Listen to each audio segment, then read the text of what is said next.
জবাব দেবে, জবাব দেবে।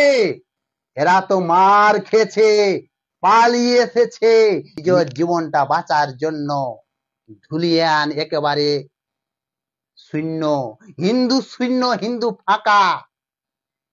এই হিন্দুস্থানে এই হিন্দু আজ রিফিউজি বনে গেছে নিজের জীবনটা বাঁচার জন্য।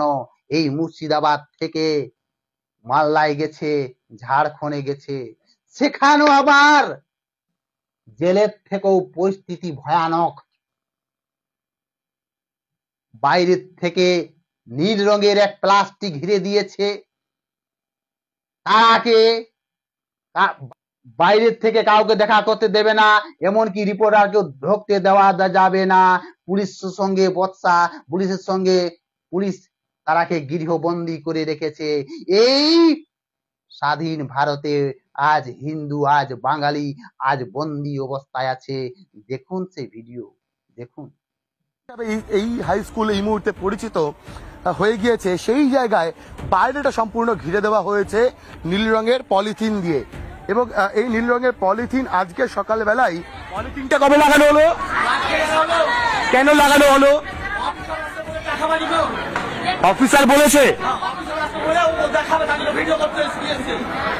আপনারা কেমন আছেন? ভালো নেই কেন? খাবার পাচ্ছেন না? খালি খিচুড়ি? এ তো দেখে মনে হচ্ছে আপনারা বোধহয় জেলখানাতে আছেন, বাইরে দিয়ে ঢাকা বেরোতে পারছেন, কারোর সাথে কথা বলতে পারছেন? এভাবে কতদিন নিজে থাকার মতো করে?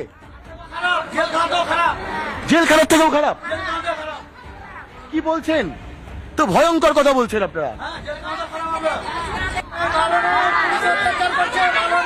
পুলিশ অত্যাচার করছে।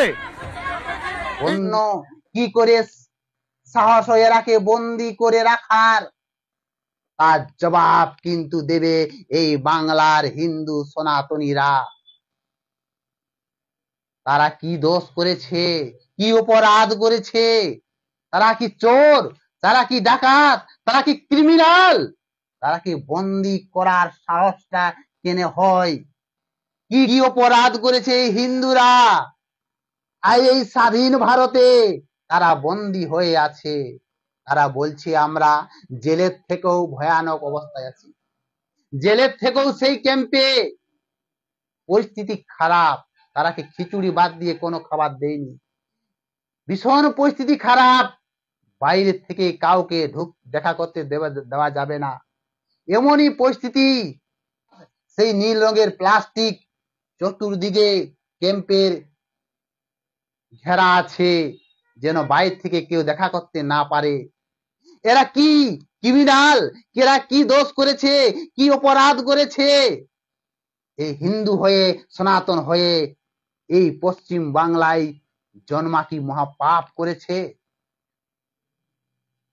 তারা আজ নিজের ঘর ছেড়ে, নিজের ঘর ছাড়া হয়েছে, তারা জন্মভূমি ছেড়েছে, ভিটে মাটি ছেড়েছে, সর্বহারা হয়েছে। তারা তারা আশ্রয় নিয়েছে সেই ক্যাম্পে।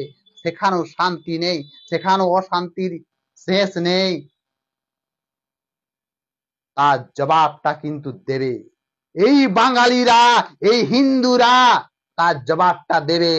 তৈরি থাকুন, রেডি থাকুন এই বাংলার বাঙালিরা, যারা রিফিউজি হয়েছে, যারা সর্বস্ব হারিয়েছে, যারা আজ রিফিউজি হয়ে গেছে এই বাংলার বাঙালিরা, তারা এই জবাব দিতে তৈরি থাকুন, তৈরি থাকুন তার জবাবটা দেওয়ার জন্য বাংলার বাঙালিরা।